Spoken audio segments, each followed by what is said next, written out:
Here's the fourth point about rules. Take the time to evaluate your rules and discover, are they empowering or disempowering you as a human being? This is a theme I've talked with you about constantly throughout our time together today.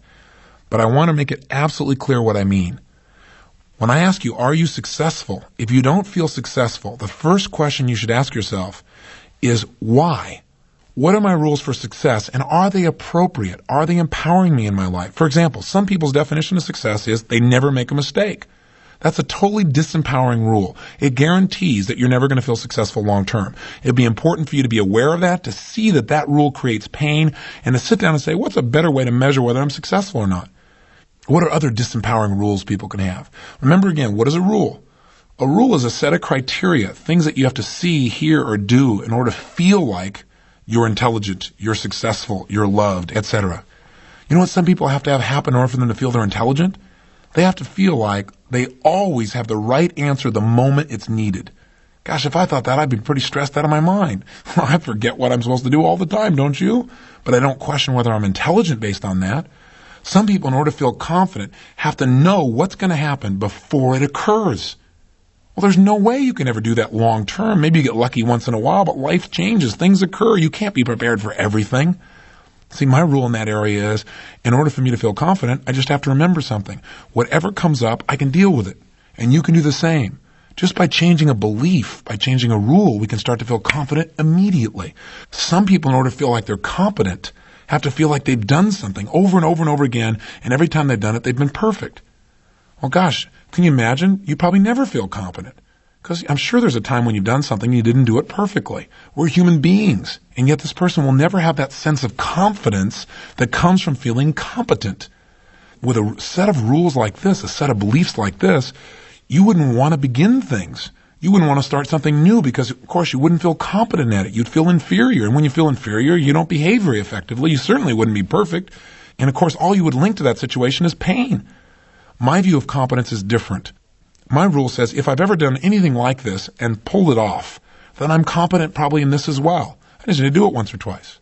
So that makes me more empowered. It causes me to really go for it. Again, we want to develop rules that cause us to take action, that cause us to feel the experiences of joy, that cause us to follow through, not ones that stop us. I'll tell you a classic example of one that destroys people in relationships.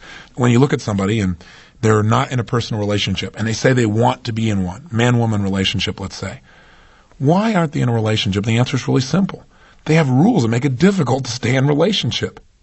There was a woman in a Date with Destiny recently, and she was an extremely attractive woman, and there were several gentlemen in the audience that were trying to get her attention.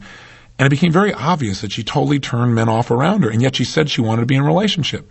Well, I found out why. Her rules were simply this. For her to feel attractive, what had to happen was you had to pursue her constantly, and she had to reject you. And even though she rejected you, you had to keep coming back for more. You had to keep being attracted to her, trying to break down her walls. If you kept working at it like that, that made her feel incredibly attracted to you, like you were a powerful man. But you know what's interesting? She also had a rule that said, if you did that for more than a month, she lost her attraction to you. So guess what happens? Very few men, first of all, would take her rejection and keep on going. The few that did and kept on going, she'd feel attracted to for a while, but at the period of about a month, if they kept pursuing her, she lost her feelings of attraction. And if they stopped pursuing her, she lost her feelings of attraction. So basically, she didn't stay attracted to any man for more than a month. How's that for a set of disempowering rules? So again, you need to analyze what your rules are. Just ask yourself the question, what does it take in order for me to feel like I'm successful? What does it take in order for me to feel intelligent, for me to feel like I'm loved? What does it take for me to be attracted to another person? And then ask yourself, are these rules appropriate? I have a question for you, by the way. Is it possible that you could be having a great experience and feel lousy about it just based on your rules? Is it possible, for example, you could be helping other people, making a difference, and not feel it? Sure, because you could have such stringent rules about how you had to do something perfectly that you wouldn't get the joy from it. So realize the power that occurs when we make a shift in our rules. When you find your rules are disempowering, change them. And all it takes to change them is to make some new decisions about how to define success, love, respect, or any other aspect of your life.